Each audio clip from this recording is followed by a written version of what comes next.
Then I said, I am cast out of your sight, yet I will look again toward your holy temple. Jonah 2 verse 4. What a complex creature is man. Those who fancy that they can fully describe him do not understand him. He is a riddle and a contradiction.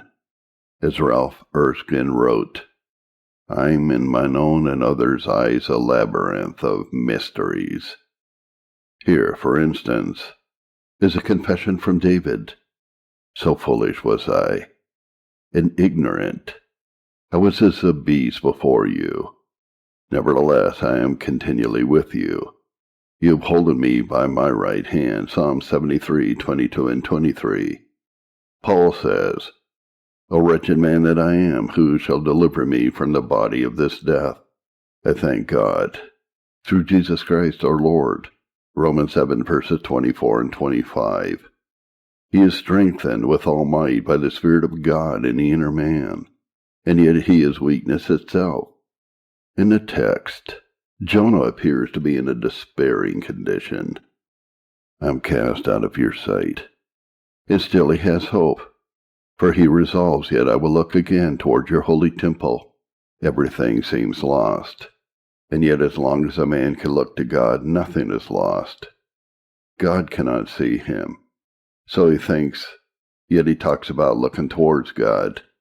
This is singular, is it not? It is as if he said, I am cast out of your sight, and yet you are the object of my sight. I do not know of a more gloomy sentence that human lips can speak than this. I am cast out of your sight.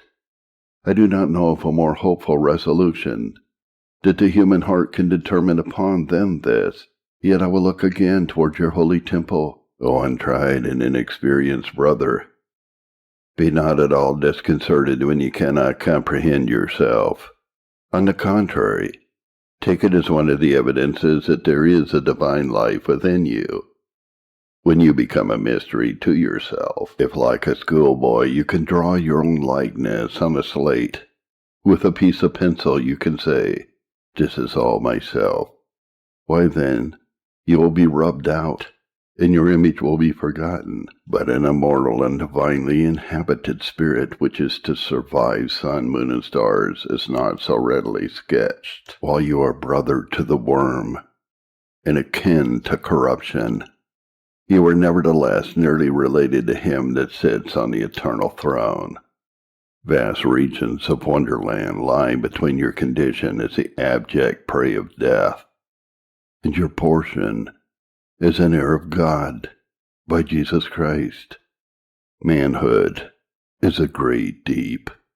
I set it not side by side with the fathomless abyss of Godhead, but know of nothing else which surpasses it.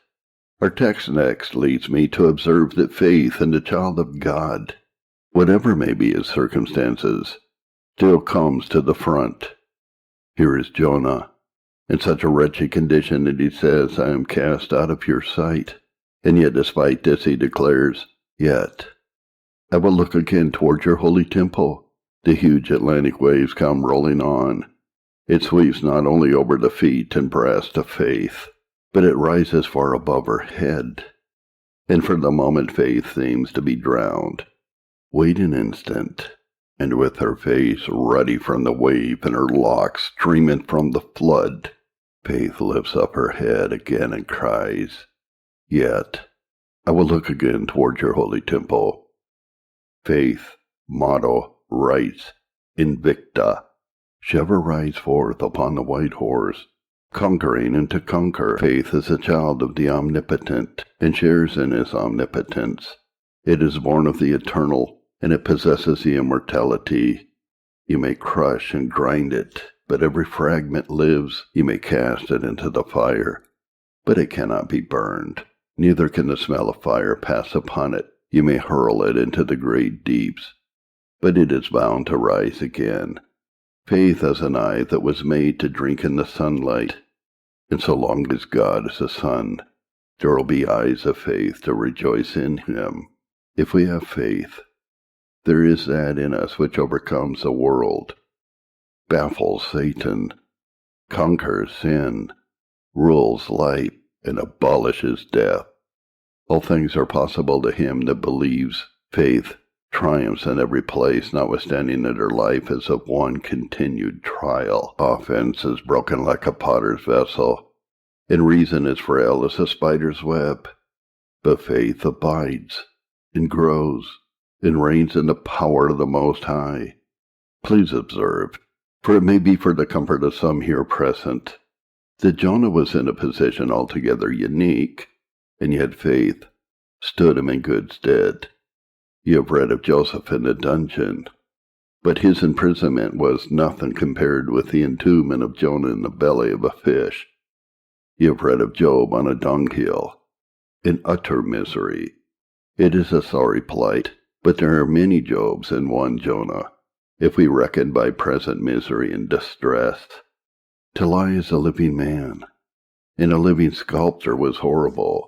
Jonah no doubt suffered from those inconveniences which, apart from miracle, would have ended his life right speedily.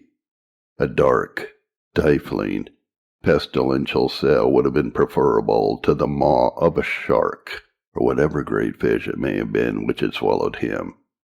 The singular thing of it is, that he was aware of his position, and knew when the monster dived into the sea bottom, when it passed through a meadow of seaweed, when it neared some great mountain, and when again it arose to the surface.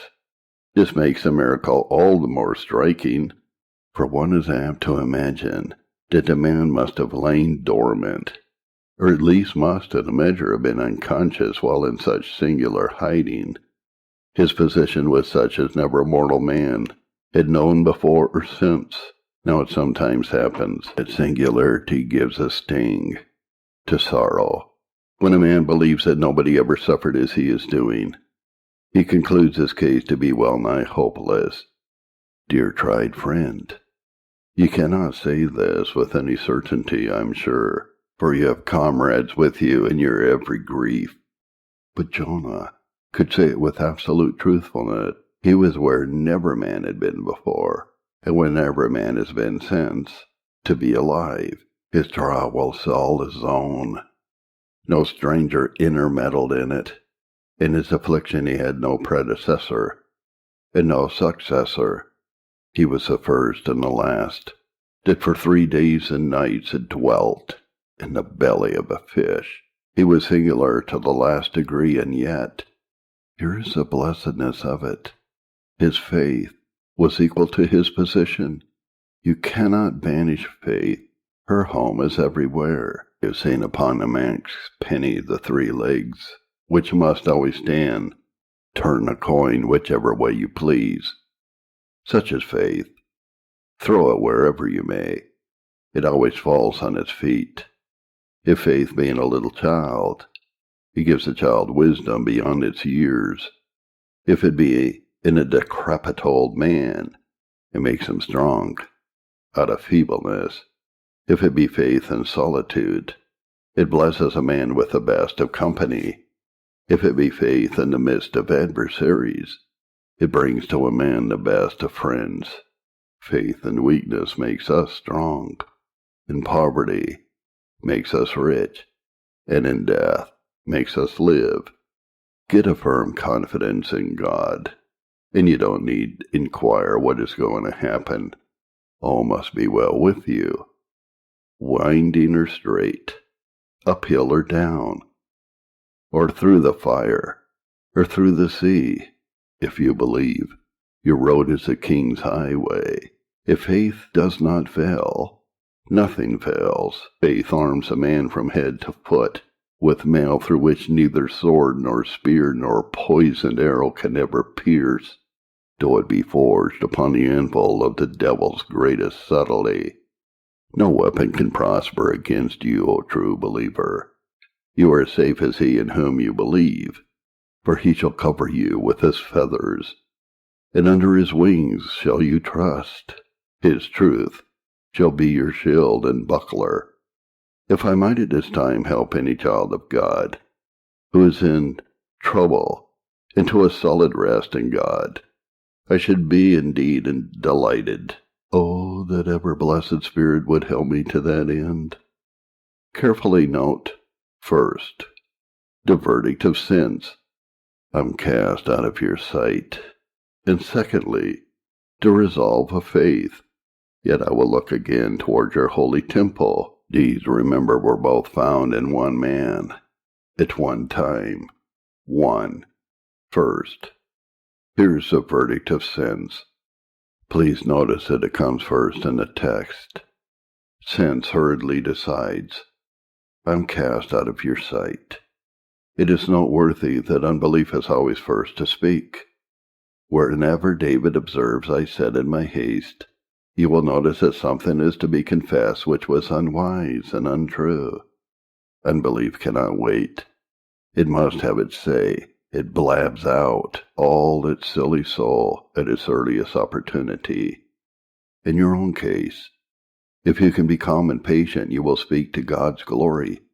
But if you are hasty and petulant, and must needs talk as soon as ever the trial comes upon you, it is almost an absolute certainty that you will say what you will be glad to unsay. Our hasty words are often dipped in wormwood and handed back to us that we may eat them. Hold still a while, brother. Or if you must speak, speak to your God and not against him. Speak to your God and not to yourself. Soliloquies are frequently an increase of woe. The heart ferments and heats itself, creating an inward fever which parches the soul.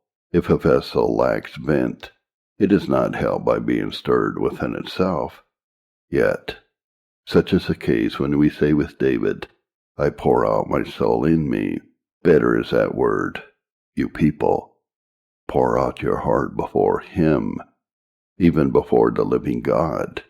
Brother, speak thou not to yourself, lest you seem to be a madman.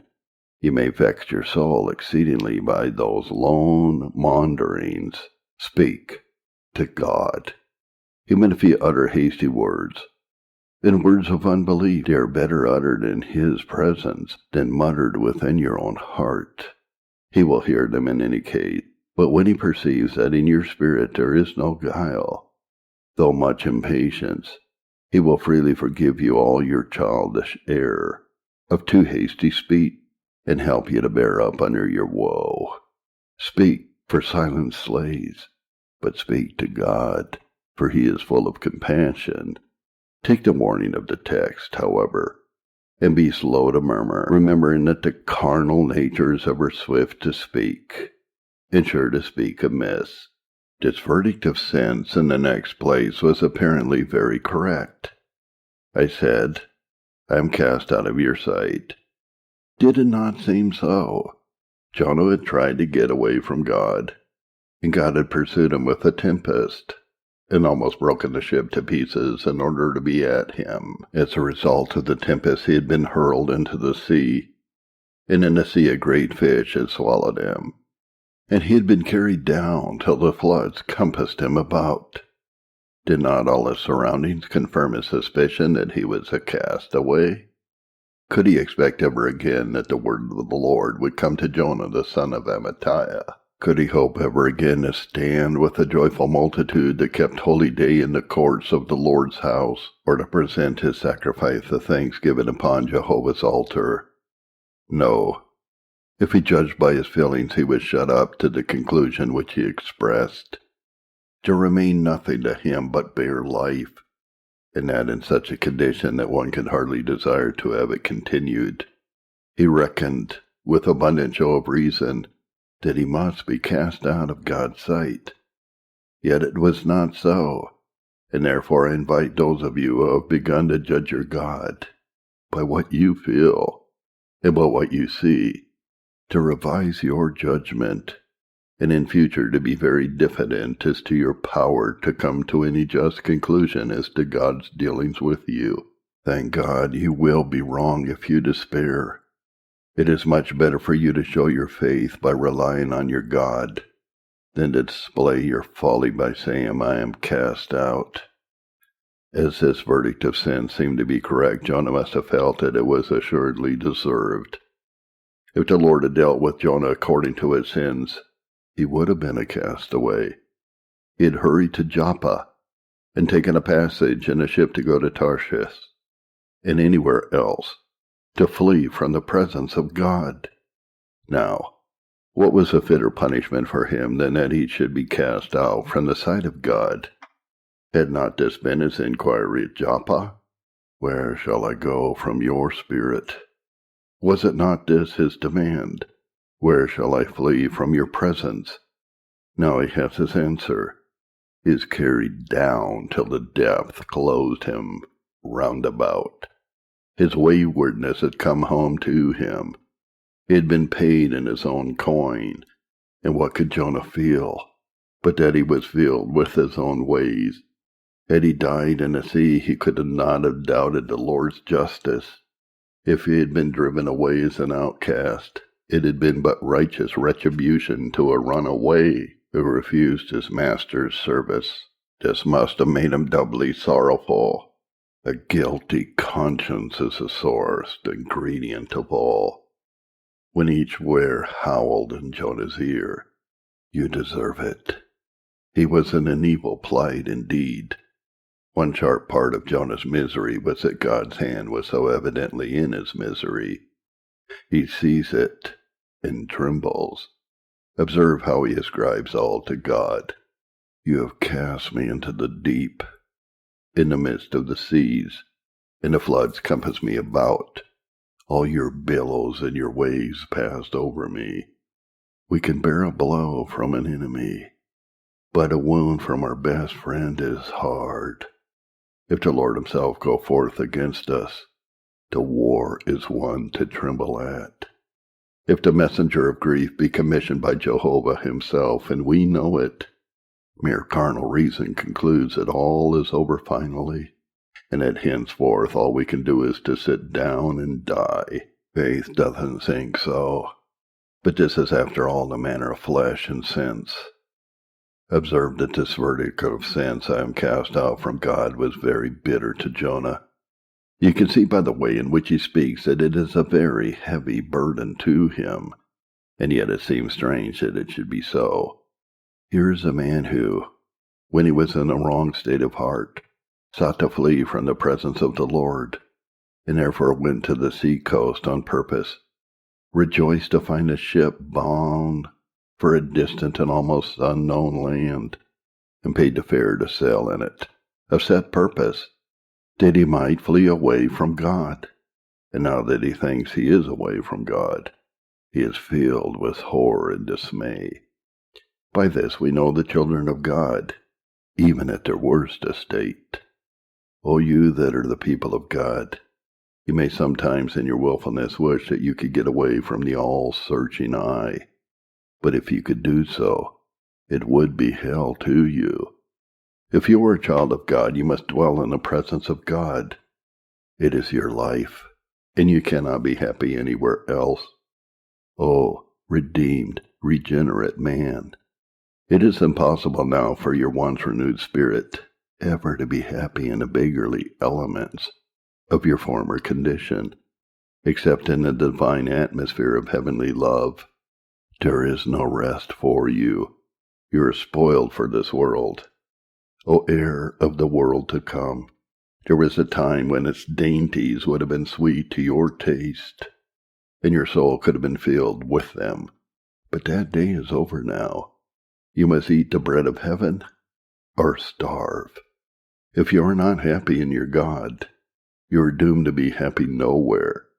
There is no choice left for you. Your very nature is so affected now that as a needle rests, not save at its point to the pole, so can your heart never be quiet except in Jesus. The light of his countenance must be light to you, or you must walk in darkness. Your music must come from Jesus' lips, or else there is nothing for you but wailing and gnashing of teeth. Your heaven must be in his embrace. There is no heaven elsewhere for you, nor would we wish to have it different. I'm sure I can say from my very soul that if God could leave me, it would be to me a hell worse than Dante or Milton could imagine. What if I had to pursue my holy calling and to preach? What? Woe to preach without him! What a hollow mockery! If I were bound to continue still the outward form of prayer, and of a moral life, what vanity of vanities would it all be without my Lord, without God? Brothers, sisters, can you bear the thought? Is it not the pang of hell, nor its fires, nor its undying worm, nor aught else that can be pictured of amazing terror that causes such alarm, is the bare thought of being severed from God, to be cast out from his sight, were hell indeed. Now I should think that if Jonah has been in a calm state of mind, and had been able to consider things in the light of truth, it ought to have given him some ground of hope that he was not cast out from God after all, because he was so unhappy at the idea of being so cast out. Will the Lord leave a soul that is distressed by such heaving? No spirit is wholly cast off from God if it longs after God. If you can be content without God, you are indeed a lost one. But if there be in you a wretched, rankling discontent at the very thought of being severed from your God, then you are his, and he is yours, and no eternal division shall come between you and him.